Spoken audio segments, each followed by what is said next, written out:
warahmatullahi wabarakatuh.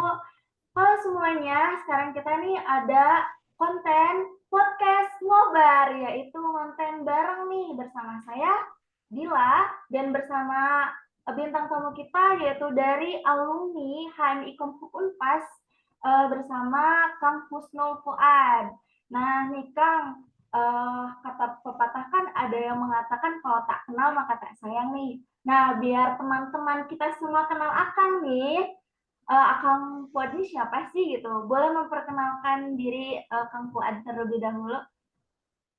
Baik, bismillahirrahmanirrahim. Assalamualaikum warahmatullahi wabarakatuh. Salam sehat untuk semua dan salam kenal untuk Adinda dan Adinda-Adinda di HMI Komisariat Hukum Unpas dan HMI Cabang Bandung. Saya nama lengkap Husnul Fuad, biasa dipanggil si Fuad ya, perannya di situ. Saya HMI Komisariat Hukum Unpas angkatan 2002. Saya saat ini eh, selaku PNS Jaksa dan jabatan sementara ini Kasipitsus Kejaksaan Negeri Sorong. Itu mungkin singkatnya perkenalannya. Baik Kang, terima kasih. Dan gimana sih awal masuk Kang Fuad ini masuk ke HMI? Di tahun 2002 saya diterima selaku mahasiswa di Fakultas Hukum Unpas. Kemudian saat itu saya masih ketemu dengan Bang Presa Ranggawa kalau tidak salah. Bang Presa Ranggawa, angkatan kita belum seramai sekarang. Angkatan kita pertama itu saya, Unoto, Taufan Torik, Adian Yan, ya itulah grup-grup kita dulu itu, angkatan-angkatan kita. Dan memang kita di Komisi Hukum Unpas masih minim terkait teman-teman HMI saat itu. Nah, barulah beberapa tahun kemudian berkembang dan teman-teman HMI juga ada yang bisa mewarnai di BEM dan segala macam. Ya, seperti saat inilah kondisinya.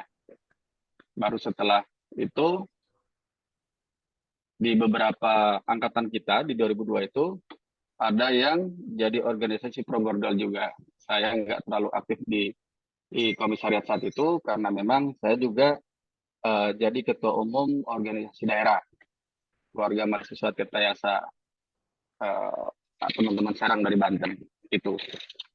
Jadi itu permulaannya. Tapi setelah itu Akang aktif kembali menjadi pengurus di HMI Kompu Unpas, Kang? Kalau kepengurusan aktif masih berjalan karena waktu kita pun juga cukup luang untuk di organisasi daerah. Itu ya dulu sempat juga kalau di komisariat ya cukup aktif juga kegiatan-kegiatan di situ. Bahkan Oh, dulu kita awal pertama punya sekretariat itu dari Lengkong itu, yang arah akses ke mana? Kampus sebelah itu. Nah, dari situlah tengah-tengah itu komisariat kita dulu itu kontraknya di situ. iya, iya. Itu. Nah, selama pengurusan ini Kang Fuad udah dalam bidang apa aja sih Kang menjabatnya dalam pengurus di HMI Komhuk ini? Dulu di PAO pernah, terus di SDA juga pernah, sumber daya anggota dulu juga pernah. Terus habis itu gabung juga kepengurusan di BEM juga karena mantan ketua komisariat itu Pak Mas Noto itu jadi ketua BEM juga saat itu. Jadi kita juga sebagian support juga ke sana.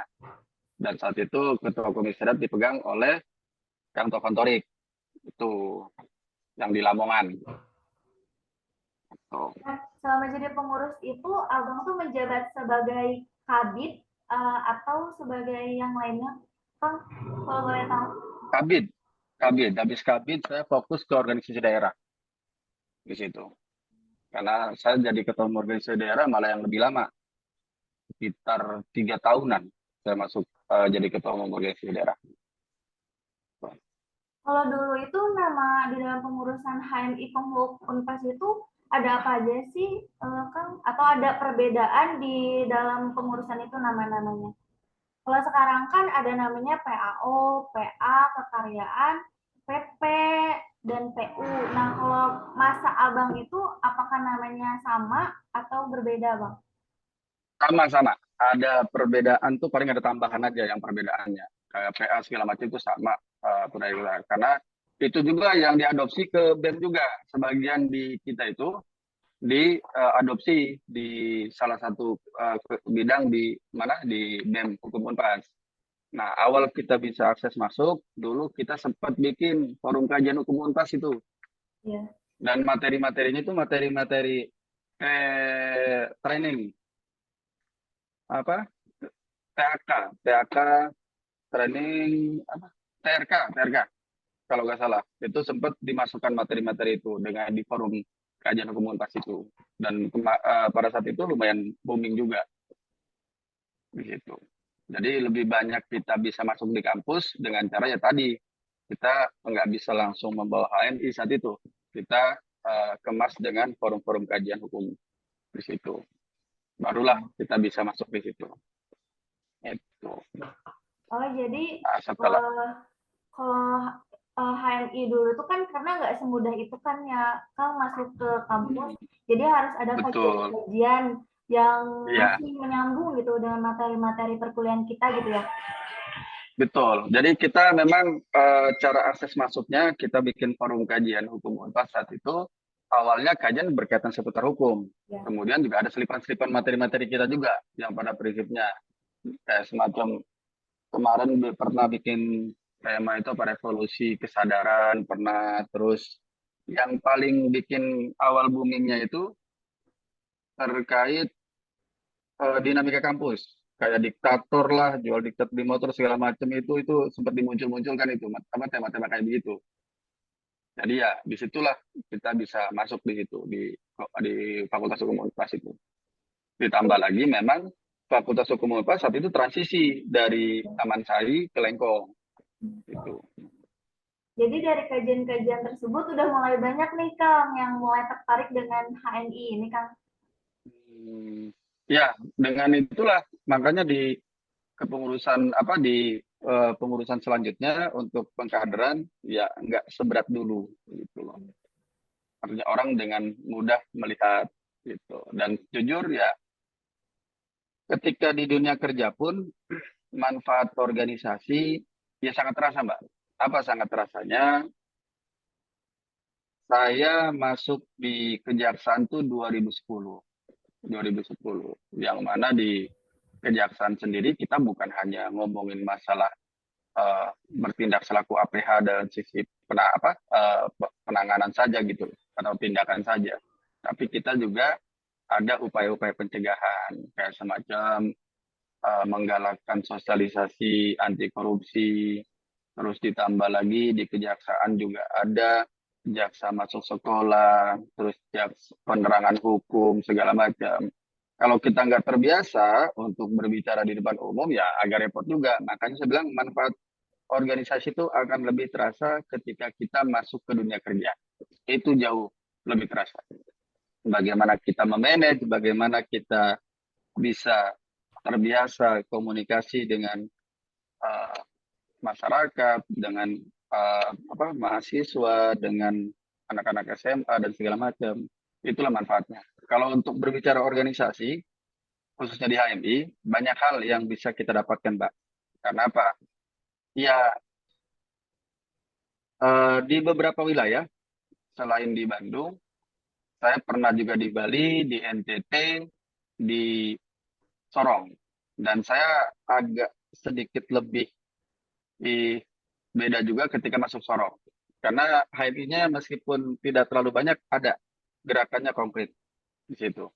Dan kita pun juga sering beberapa kali ya terlibat juga dalam hal mungkin ngisi materi, diminta untuk kayak semacam isu-isu masalah korupsi yang ditangani. Jadi teman-teman sering berdialog di situ. Di situ. Itu Mbak manfaatnya. Ya, emang sih, dan buat diri saya sendiri pun organisasi ini sangatlah penting gitu ya, Kang. Nah, Tadi kan menurut Akang dan tadi Akang mengatakan juga kan organisasi yang sangat penting dan banyak Akang ini mengikuti beberapa organisasi. Nah, apa sih hal yang paling berkesan menurut Akang selama Akang di HMI Komisariat Hukum Unpas ini, Kang?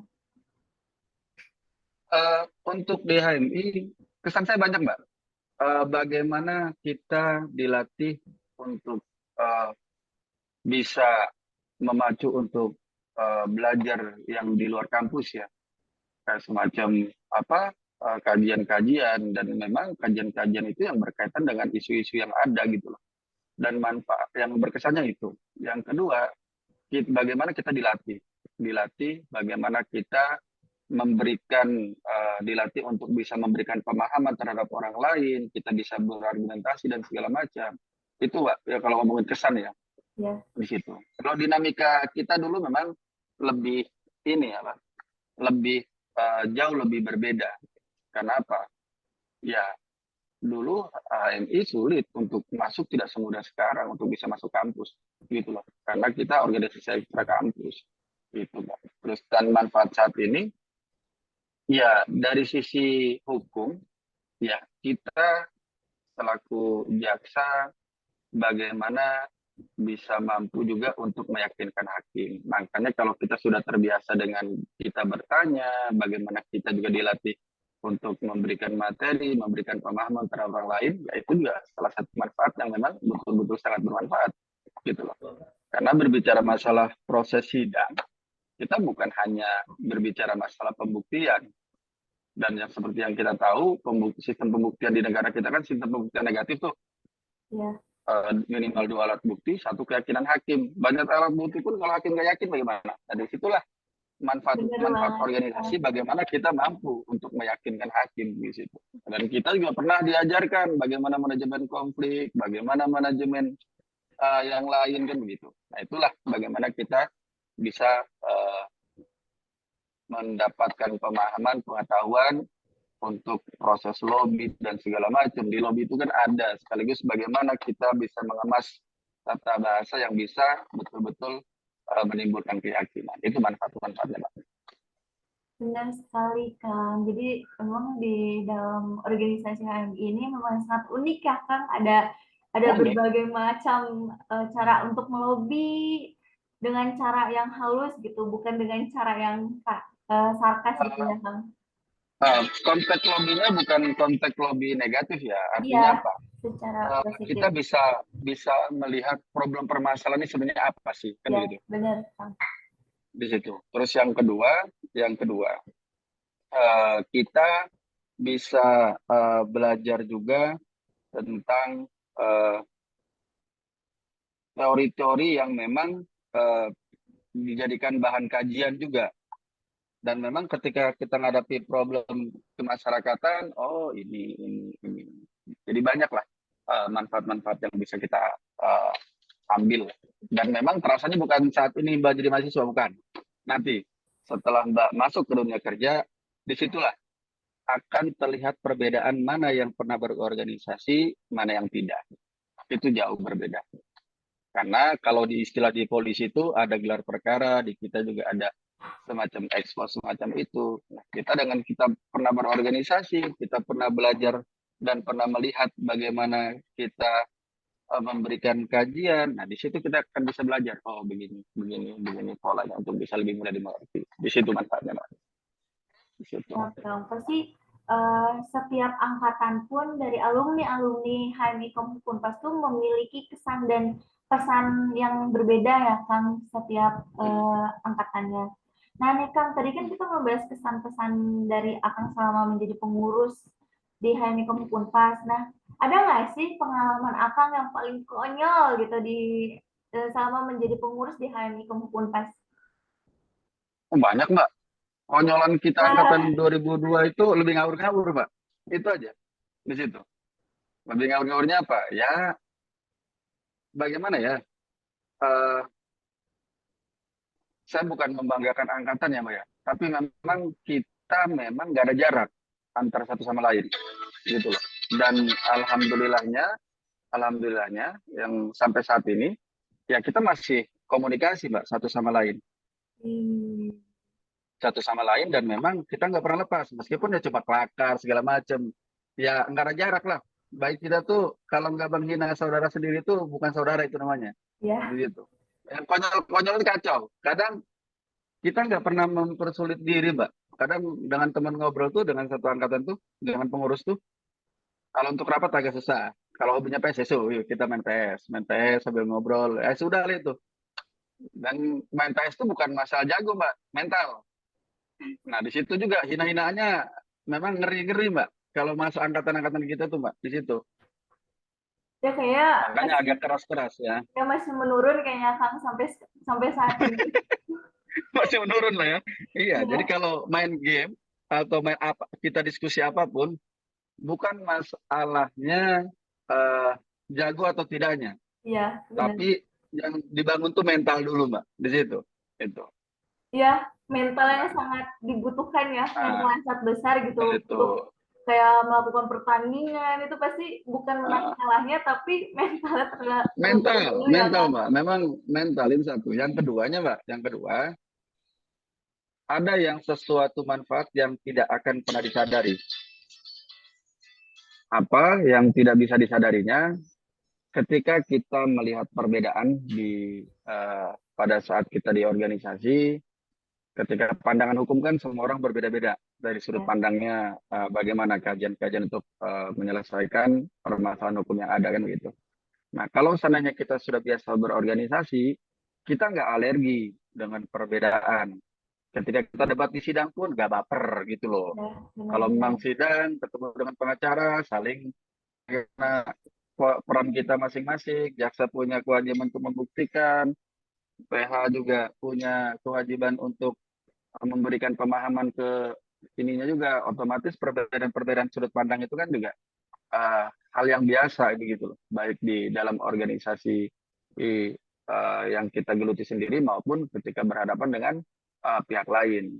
Minimal kita tidak baper lah gitu. Artinya Benar banget. menanggapi sesuatu yang perbedaan itu hal yang biasa gitu loh. Tinggal bagaimana kita berkuat dari sisi argumentasinya saja kan begitu. Itu sebenarnya. Ya jadi dari hal-hal konyol tersebut tuh jadi bikin mental kita pun keluar jadi lebih kuat lagi gitu ya Kak. Eh, lebih-lebih, Mbak. Orang ini saya punya cerita, Mbak. Wah, apa tuh Kang? Boleh Eh, tahu? saya pernah cerita tuh, saya pernahlah disuruh mewakili pimpinan, Mbak. Saya eh, kalau ngomongin pangkat jauh, karena memang sudah ada perintah, kita harus laksanakan. Di sebelah kita dari sisi senioritas, dari sisi kepangkatan sangat jauh, Mbak. Gitu. Nah, disitulah kita latih mental tuh, Mbak. Sedangkan audien kita kepala daerah semua, Mbak. Mau ngomong apa, Mbak? Ayo. Nah, kalau kita nggak kuat mental, Mbak, ya, meskipun kita udah di konsep, ya pasti amburadul.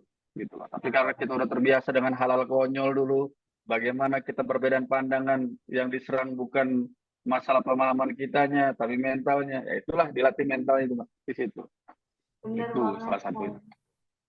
Jadi Jadi bukan ya, serta-merta kayak hal konyol itu kayak yang ya udah hal yang biasa aja gitu ya Kang. Tapi benar-benar kadang hal hal-hal yang bikin konyol, tempat hal-hal pelajaran. hal konyol tuh makin mengeratkan loh, Mbak. Iya, Ya jujur, kita meskipun jarak jauh, saya ketemu teman-teman angkatan tuh belum tentu 1 tahun sekali. Tapi kenangan-kenangan lama tuh kadang ada kangennya. benar Makanya kadang banget. ada lucunya apa? Iya, bagi saya agak aneh sih memang ya antara laki-laki sama laki-laki video callan tuh. Tapi karena kita udah ngerasa deket, kayak keluarga, kadang grup bareng-bareng, ya bahas-bahas yang konyol aja. Dulu begini. Ah, sudahlah, sekarang udah beda lah, gitu-gitu lah. Iya. Gitu. Jadi serasa kekeluargaannya tuh kayak semakin erat gitu ya Kang, karena dengan adanya Ah, hal-hal tersebut gitu. iya, lebih eratnya kayak gitu, jangan hal konyol. Terus yang kedua ngomong tuh nggak ada jarak Mbak kami, Mbak.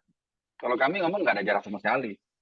Yang ngomong semau maunya pun ya, kalau seandainya kita ngomongnya malah lurus-lurus, jadi aneh sama angkatan tuh. Kalau ngomongnya normatif ya, malah jadi aneh. Gitu loh. Karena memang kita terbiasa dengan sesuatu yang konyol-konyol aja, sebut sesuka-suka hati aja. Dan Bener memang nggak banget, masuk ke hati. Tuh, bener banget. gitu. Ya. Jadi kan menurut Akang nih organisasi ini sangat bermanfaat kan di dunia pekerjaan. Nah, manfaat di dunia pekerjaannya ini dalam hal apa sih, Kang? Kan kalau Akang udah menekuni hal pekerjaan kan udah sangat lama kan. Yang tadi Akang Ya, bilang dari eh, 2010.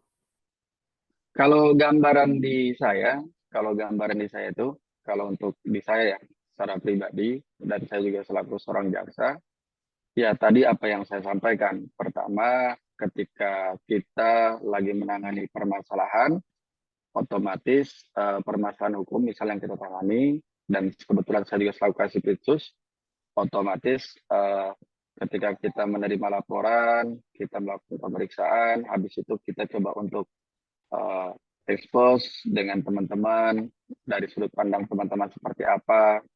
Ya, kita manfaat pertama, bagaimana kita mampu menyajikan materi itu secara jelas yang bisa dipahami oleh semua tanpa harus berbicara yang panjang. Itu satu. Karena tujuan dari sebuah uh, gelar perkara atau ekspos itu kan bagaimana kita bantu memberikan pemahaman inilah permasalahan hukumnya, ini loh bukti dukungnya segala macam, ini loh pasal-pasal yang berkaitan semacam apa. Nanti kan ada beberapa masukan. Nah, kalau seandainya kita nggak terbiasa berorganisasi, Mbak, mulai dari penyajian, mulai perbedaan pandangan, itu juga problem kalau seandainya kita tidak pernah berorganisasi. Itu loh salah satunya. Yang ketiga, kita ada belajar tentang strategi dan taktik. Kan begitu, stratak tuh dulu tuh. Kita pernah diajarin tuh. Nah, di situ juga kita bagaimana menggali keterangan orang yang berat belit, lalu bisa bagaimana terbuka, tanpa harus dengan kata-kata kasar, tidak bentak-bentak, dengan santai, dengan bahasa yang baik, dengan pertanyaan yang baik, ya itu akan berbeda. Begitu. Yang ketiga, uh, dengan organisasi kita bisa melatih, biar bagaimanapun melatihnya apa saya bilang, melatih bagaimana kita bisa memanage konflik itu, kayak semacam orang yang kita proses belum tentu keluarganya senang, Mbak, pasti nggak suka. Nah, dengan kita belajar manajemen konflik di situ, minimal kita bisa bagaimana si keluarga menyadari terhadap perbuatan keluarganya itu di situ. Dan memang ketika kita menangani yang murni semata-mata selaku tugas dan kewenangan kita gitu loh. Hal-hal itulah yang memang hal-hal kecil yang efeknya cukup besar di situ. Ya, emang benar-benar sangat bermanfaat banget ya, Kang, untuk Banget, Mbak, pengalaman-pengalaman kalau bagi organisasi. bagi saya banget. Bagi saya sangat-sangat bermanfaat. Karena apa? Kita memandang kalau kita biasa berorganisasi, biasa melakukan diskusi, biasa mengikuti kajian-kajian tuh, kita memandang satu permasalahan tidak dari satu sudut pandang, tapi Benar berbagai macam sekali. sisi di situ. Makanya ketika permasalahan, oh dari sini begini, oh begini, begini, begini. Jadi ya kita bisa dan pilih gitu loh, bahwa apa yang kita tangani itu biar efektif, ya dari sini polanya gitu. Itu titik permasalahannya di situ. Nggak harus putar-putar. Gitu. Ini Kang, dalam penghujung acara, boleh nggak nih Kang Hmm. untuk minta pesan nih untuk mahasiswa Fakultas Hukum Unpas eh, angkatan baru tahun 2022 untuk masuk dalam HMI Konflik Unpas Kang? Pesannya mungkin sama aja ya dengan teman-teman yang lain. Pada intinya uh, berorganisasi itu manfaatnya bukan saat teman-teman jadi mahasiswa, tapi pada saat teman-teman setelah lulus dari kampus, disitulah manfaat-manfaat berorganisasi akan lebih terasa. Tuh. Yang kedua, jangan jadi mahasiswa itu kampus kos, kampus kos, kampus kos, atau kampus pulang kos, jangan sampai kayak gitu. Jadi manfaatkan waktu luang di masa mahasiswa untuk bisa belajar di luar kampus, yang notabene manfaat-manfaatnya juga ya tadi apa yang sudah saya sampaikan tadi gitu. Intinya waktu mahasiswa banyak waktu luang. Manfaatkan untuk belajar, manfaatkan untuk berorganisasi. Mudah-mudahan setelah lulus, teman-teman uh, akan mendapatkan sesuatu yang diharapkan, yang dicita-citakan, dan manfaat itulah akan terasa di dunia kerja nanti. Oke, siap Kang. Udah nggak kerasa nih Kang, ternyata udah 20 menit kita berbincang-bincang nih Kang. Eh, Oh ya, Terima kasih boleh. Kang atas Nah, waktunya. sama-sama. Selanjutnya, dan kita akhiri saja dengan mengucapkan wabillahi taufiq wal hidayah. Wassalamualaikum warahmatullahi wabarakatuh. Terima kasih Kang. Waalaikumsalam. Sama-sama Mbak. Ya. Dan Kang, selamat bekerja.